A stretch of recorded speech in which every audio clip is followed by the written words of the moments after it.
Tengo 25 años. I'm 25 and well, only 4 days left.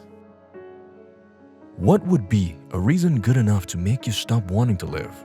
Although apparently a philosophical question, it's a question that many in Spain are asking themselves right now. A 25-year-old woman named Noelia Castillo Ramos, who spent her short life on the receiving end of violence, was, air quotes, put to rest, becoming the first case of euthanasia for depression. Through 601 days of legal disputes, Noelia's answer never changed. And on March 26, 2026, she received a lethal dose of medication at a facility near Barcelona. She was alone by her own choice, even though her mother had asked to be with her. She was 25 years old. In this 10-minute brief, you will get to know her story, as well as the sides involved in the debate of euthanasia. Noelia Castillo Ramos was born in Barcelona in November 2000. From her teenage years, according to her, she struggled with psychiatric difficulties. I always felt alone because I never felt understood. No one has ever empathized with me. I've always had problems getting along with others. She also confessed that she attempted to take her life in several occasions. 2 suicide attempts with pills, and then my mother admitted me to the first psychiatric hospital. I self-harmed by cutting myself, and then I drank one of those bottles of chemicals. In the second psychiatric hospital, I injured myself 2 or 3 times, but the injuries came about in the usual way, you know. In 2022, she was sexually assaulted. Following that assault, she attempted suicide by jumping from a building. She survived, but the fall shattered her spine and left her paraplegic, dependent on a wheelchair, living with chronic pain, and continuing to carry the psychological weight of everything that had happened to her. In public statements, she described her life with quiet clarity. But then I think, what about the pain I've felt during all these years? She said she had been failed by the people who hurt her and by the systems that were supposed to protect her. In April 2024, she filed a formal request to end her life under Spain's euthanasia law. She was at that time 23. I want to die. I have always thought that I want to die looking beautiful. I'll put on, the prettiest dress I have. Something simple. Before we continue, remember, if you are thinking about attempting against your life, 988 is the Suicide and Crisis Lifeline, and it's toll-free. Help is always available. Reach out immediately. When Noelia's case became public, it was absorbed immediately into a larger war. Her father, Geronimo Castillo, opposed the euthanasia and fought it through every court available to him, from a Barcelona court to the Constitutional Court, and finally, the European Court of Human Rights, which declined to intervene. His legal team, backed by the Christian Lawyers Association, argued that Noelia's psychiatric history meant she may not have had full capacity to make an irreversible decision. The intersection of psychiatric illness, trauma, and request for assisted dying is one of the most contested areas in medical ethics.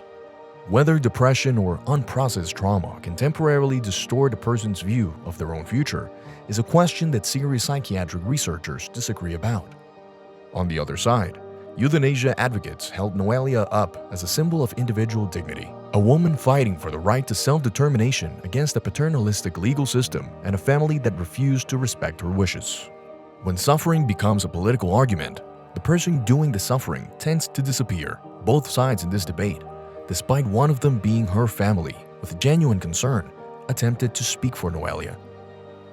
If you find this video interesting, subscribe to our channel, like this video, and share it with anyone you deem important. Spain legalized euthanasia in 2021.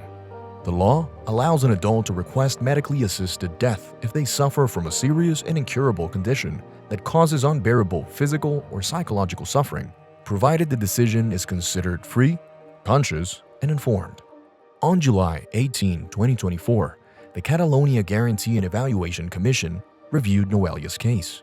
They found she had a non-recoverable clinical situation, severe dependency, ongoing pain, and suffering that prevented independent living. By the legal standard, Noelia qualified. the commission decided her suffering was real. Her decision was informed, and her condition was not going to improve. And although the law was duly followed in this process, critics aim at the system directly for the events that brought her to this point. A spokesperson for the Christian Lawyers Foundation described the outcome as a failure of the Spanish healthcare system. He said that Noelia had many problems and a very hard life, but the only thing that the healthcare systems have finally been able to provide for her has been death. We believe that a long time ago she should have received treatment for her mental illnesses, support, a higher level of dependency care that would have allowed her to have a pension and a dignified life. However, she had access to none of that, and now she has access to euthanasia. We hope that this case at least serves to ensure that this doesn't happen again in the future, and that there are no more Noelias. after Noelia's death, the debate continued exactly as it had before. Those who supported her right to die pointed to the verdict as a vindication of the law. Those who opposed it renewed their calls for stricter safeguards. However, one fact that remains is that Noelia lived terrible things: a collective sexual assault, several attempts to unalive herself, and catastrophic injuries. Years and years of excruciating pain and psychological distress. And then, she asked to leave. The system could only offer her death, since it clearly wasn't able to grant her protection. Before you go, take a second and listen to these numbers. The Spanish state offers assisted death, and in the case of Noelia, it offered this solution to someone who had been assaulted by a group of men. But in Barcelona, 80% of reported rapes never make it to court, according to state data. In 2024, Catalonia registered 1,742 rapes. This means 5 every day on average, and 1 in 3 involved penetration. This is a 3-year constant rise in these cases. For instance, in 2022, 1,184 were reported. In 2023, 1,588. These numbers show a clear failure of a system that, because for some reason isn't able to stop these type of crimes, it may have made available a resource that now victims of abuse with deep psychological trauma might be targeting as a final solution to their pain. Whatever you think about euthanasia, whatever you think about autonomy or faith or the role of the state, the real failure in Noelia Castillo's story was not entirely what happened in 2026. And the question nobody seems to want to ask is, what would have taken to give her a reason to stay?